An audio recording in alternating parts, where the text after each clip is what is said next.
Assalamualaikum warahmatullahi wabarakatuh. Ketemu lagi di channel Inraidu. Bagaimana kabarnya kalian semua? Semoga dalam keadaan sehat walafiat. Nah, sebelumnya, Bapak ucapkan selamat kepada kalian yang sudah menyelesaikan pembelajarannya di semester 1. Dan Alhamdulillah, kita ketemu lagi di semester 2 ini. Mudah-mudahan apa yang kalian harapkan, apa yang kalian inginkan, atau apa yang kalian cita-citakan bisa tercapai di semester ini. Dan Bapak harapkan pula kalian bisa belajar dengan lebih giat lagi, ditingkatkan lagi dari semester-semester sebelumnya.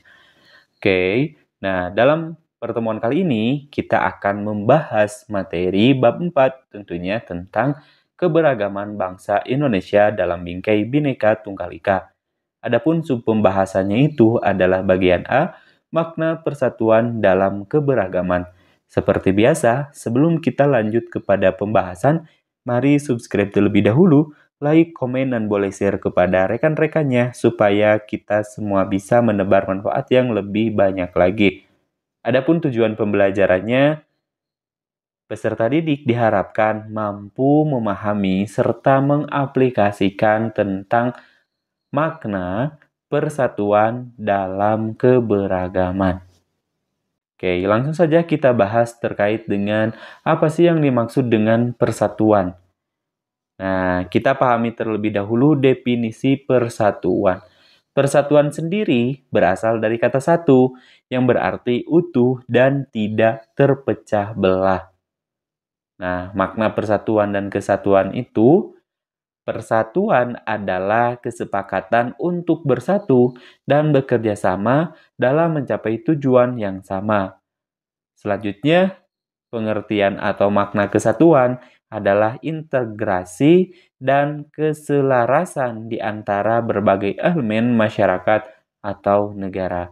Nah, jadi sekarang kalian bisa membedakan makna dari persatuan dan juga makna dari kesatuan.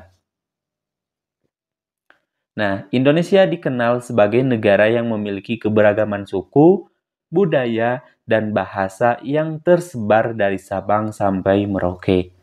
Keberagaman dapat dibuktikan di dalam kehidupan masyarakat yang menunjukkan adanya perbedaan yang meliputi jenis suku bangsa, agama, dan kepercayaan, ras, dan juga perbedaan status sosial, pandangan politik, kesenjangan ekonomi, sampai kesenjangan sosial.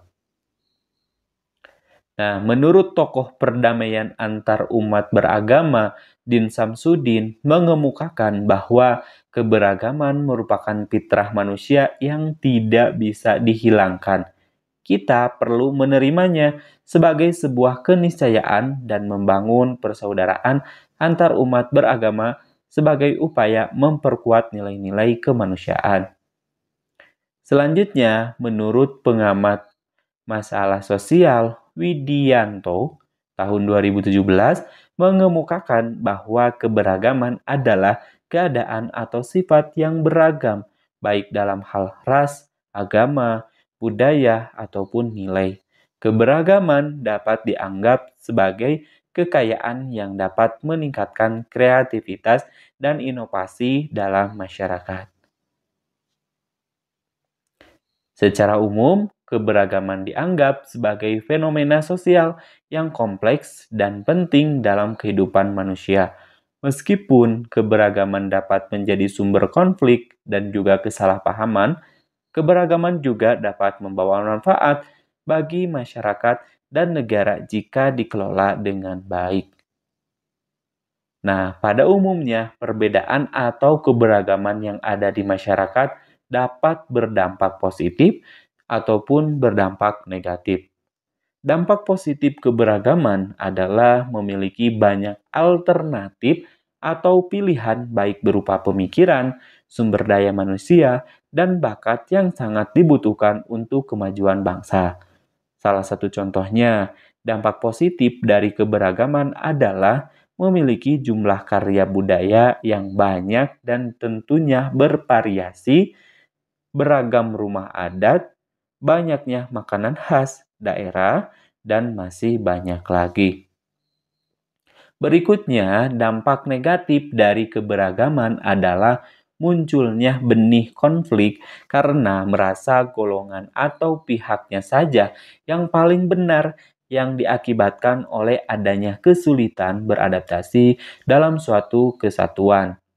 Munculnya perasaan kedaerahan dan kesukuan yang berlebihan dan disertai tindakan yang merusak persatuan dapat mengancam keutuhan Negara Kesatuan Republik Indonesia. Maka dengan demikian pula halnya dalam hal keberagaman.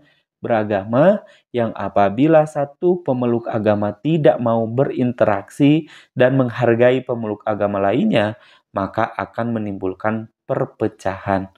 Perbedaan golongan sosial ekonomi juga dapat memicu konflik, misalnya konflik antar kaum pendatang dan kaum pribumi, atau konflik golongan kaya dan juga golongan miskin. Semua itu perlu diatasi dengan adanya saling menghormati dan juga menghargai. Nah, sekali lagi bahwasannya dari keberagaman ini ada dampak positif, ada juga dampak negatif. Nah, salah satu cara dalam mengatasi dampak negatif ini diantaranya kita wajib menghormati dan juga menghargai tentang keberagaman yang ada di negara kita ini. Karena kenapa? Karena keberagaman itu merupakan anugerah dari Tuhan kita. Nah, berikut ini ada beberapa faktor yang memicu terjadinya keberagaman dalam suatu masyarakat. Yang pertama, letak strategis wilayah Indonesia.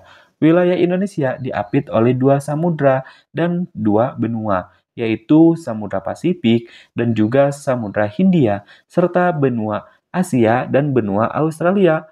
Letak Indonesia yang strategis membuat negara ini menjadi jalur perdagangan internasional. Karena berada di jalur perdagangan, maka hasil bumi tanah air Indonesia dapat dengan mudah dibawa ke luar negeri. Selain itu pula, Indonesia juga sulit untuk mencegah masuknya pengaruh asing, baik produk asing maupun kebudayaan dari luar karena menjadi perlintasan orang dan barang. Yang berikutnya, faktor yang kedua adalah sebagai negara kepulauan.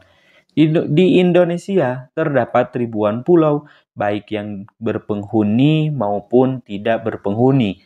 Kondisi antara satu pulau dengan pulau lainnya tentunya tidak sama, maka dengan demikian ukuran pulau yang ada tidaklah sama.